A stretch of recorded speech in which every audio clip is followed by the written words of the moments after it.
The Shadow of Fu Manchu. Based on the stories by Sax Rohmer.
Through a series of strange murders, Special Inspector Nayland Smith of Scotland Yard has uncovered a clue to the underworld hideout used by the supercriminal Dr. Fu Manchu. By a ruse, Fu Manchu has trapped Dr. James Petrie, the friend and associate of Nayland Smith, whom he is holding in a secret chamber in a Limehouse den. Disguised as seamen, Nayland Smith and Inspector Weymouth gain entrance to the place and break into the secret chamber at the moment that Dr. Petrie is dropped through a trap door operated by Fu Manchu into the Thames River. The lights, Weymouth, the lights. Why, where the devil did the blighter get to, Smith? Never mind Fu Manchu, Weymouth. We'll get him later. Pull that trap lever. Petrie went through into the river. Hurry. There he is. And here's an iron ladder leading down. Help! Coming, Petrie. I'll go down, Weymouth. You get out there in the hall and give the alarm to your men. Right. By Jove, there's a fire started in the next room. Better hurry. This trap will be a seething furnace in a few moments. Hang on, Petrie, old chap. I'll be with you. The hunchback. Now, you devil. Do not shoot, Mr. Smith. I am Karame. Karame? You, the hunchback? Oh, why are you here? No time for explanations now. Go down that ladder. Save Dr. Petrie. And do not let him touch that beam overhanging the water. Hurry. Oh, hurry. Petrie, don't touch that beam over your head. Don't touch it. Keep afloat another moment and I'll have you. Quickly, Mr. Smith. The house is on fire. Oh, the devil, I can't reach him. Here. This pigtail. Part of my disguise. He can reach that. Hurry. Here, Petrie. Catch hold. Just in the nick of time, Nayland. Another minute and I've gone down. Here. The bottom rung of the ladder. And don't touch that overhanging beam. It's the devil's own invention. By Joe. Touch and go that time. I can make it alone now. What about that beam? Another of Fu Manchu's ghastly implements of torture. Look, 2 razor-sharp swords riveted to the top of the beam. Great Scott. I touched it. You'd have lost your fingers. Yes. That explains the mutilated hands of Mason and Cadley. But get up this ladder. Carame's up there. Carame? Well, what's she doing? Never mind now. We'll be roasted alive if you don't hurry. The place is in flames. Why, Carame, you should... Well, she's not here, Nayland. We'll have to find her, get her out. Find her nothing. She displayed good sense in getting out of this fire trap. Come on, hurry.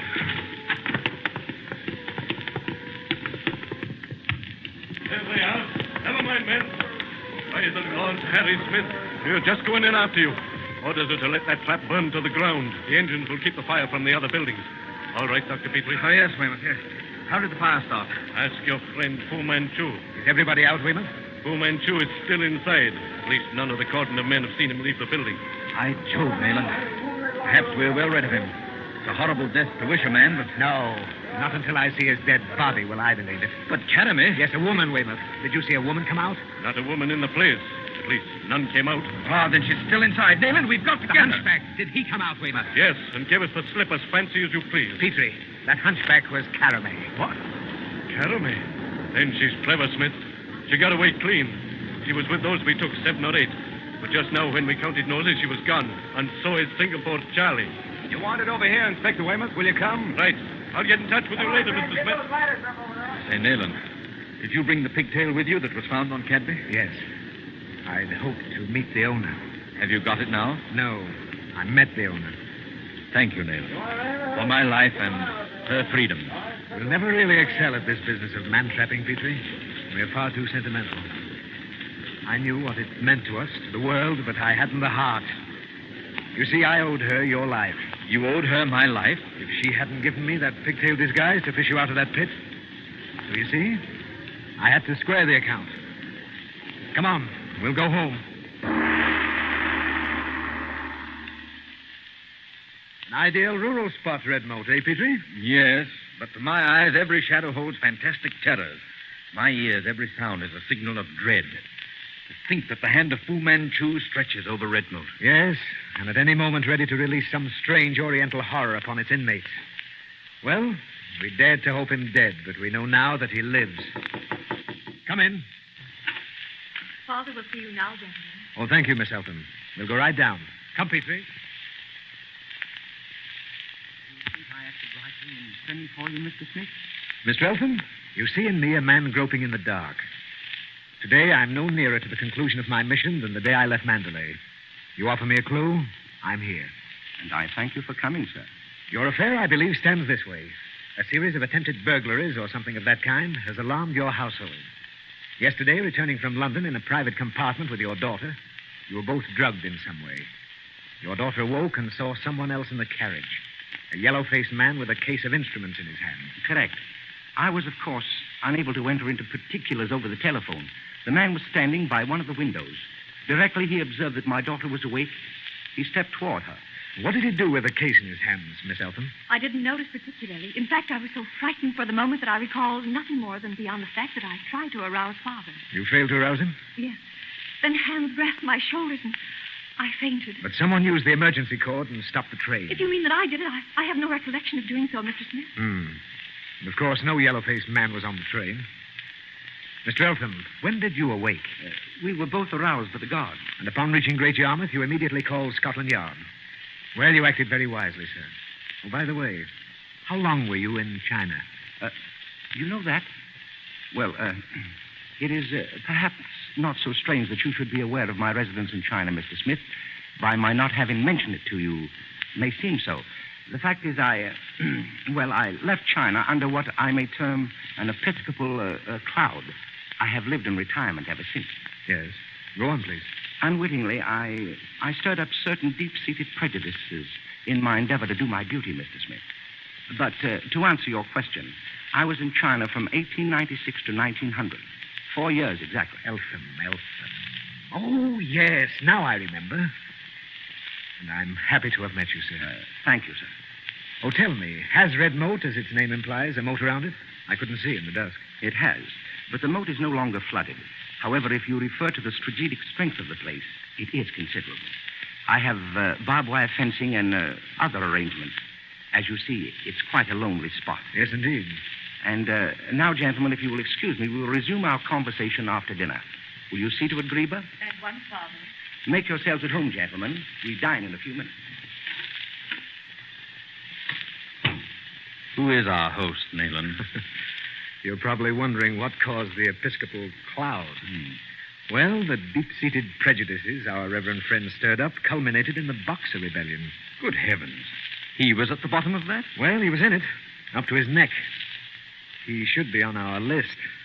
The Reverend J.D. Eltham may be a poor hand at saving souls, but he saved a score of Christian women from death. And worse. J.D. Eltham. No, the name isn't familiar to me. Ever hear of Parson Dan? Or the fighting missionary? He's the man who held the hospital in Nanyang against 200 Boxers with a garrison of only a dozen cripples and a German doctor. Ah, now I remember, yes. But what he's up to now, I've yet to find out. He's keeping something back. Something which has made him an object of interest to the Seven. The Seven? The inner circle of the Black Poppies. There's dinner. And I admit I'm famished. Dinner, gentlemen. Will you come, please? We are to commence alone. Grieber will be down presently. That's your place, Dr. Petrie. You, Mr. Smith, over there. You may bring the soup, Wilson. We're to believe, then, Mr. Eltham, that Red Moat has lately become the theater of strange doings? Yes. Some months ago, an attempt to enter the house was made. The man was arrested and confessed that he had been tempted by my collection. And it was shortly thereafter that you allowed your hobby for playing at fortifications to get the better of you. Exactly. I have virtually fortified Red Moat against trespassers of all kinds. There is only one way in through the main entrance. 2 gates, one above and one below. Any other defenses, Mr. Eltham? A series of electrical bells, which I shall show you later, which ring when any attempt is made to scale the walls of the moat or penetrate the barbed wire. But it was not the visit of the burglar which prompted these elaborate precautions. Well, I'm aware of that. Having invoked official aid, I must be frank with you, Mr. Smith. Following the attempt to break in, I received a warning. The advent of an Oriental. My daughter, too, saw him. Then it was the incident in the train, following closely upon this other, that led you to solicit official aid. Quite. And yet I desire to court as little publicity as possible, Mr. Smith. I'm sorry to have to press you, Mr. Eltham, but what was the nature of the warning you referred to, and from whom did it come? Mr. Smith, I'm contemplating an immediate return to the Orient. Oh, now I understand. Well, why didn't you tell me this before? It's the key for which I've been searching. Your troubles date from the time of your decision to return? Yes. And that warning came from China. From a Chinese? From the Mandarin Yen Sun Yat, to be exact. Yen Sun Yat warned you to abandon your visit and you reject his advice? Listen to me, Mr. Eltham. The Mandarin Yen Sun Yat is one of the 7. Why, I don't follow you. If this official is a friend of yours, believe me, he saved your life. You'd be a dead man now if it weren't for him. You must accept his counsel. No, I'm called back to the Orient. I shall go and... Great Scott, Leland. Oh, good heavens, it's Grieber.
Shadow of Fu Manchu.